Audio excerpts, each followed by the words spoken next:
பார்த்தால் கோடி நன்மை, குரு பார்க்க கோடி நன்மை. அரண் பார்வை, அரி பார்வை, அயன் பார்வை, உன் பார்வை. குரு பார்த்தால் கோடி நன்மை, குரு பார்க்க கோடி நன்மை. அரண் பார்வை, அரி பார்வை, அயன் பார்வை, உன் பார்வை.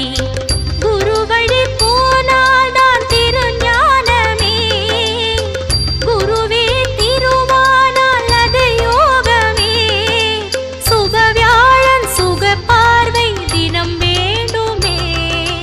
குரு பிரம்மனே குரு விஷ்ணுவே குரு தேவனே மகேஸ்வரா. குருவென்பதே பரபிரம்மே எமை பாருமே தயாபரா.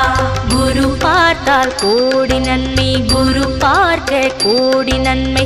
அரண் பார்வை, அரி பார்வை, அயன் பார்வை, உன் பார்வை.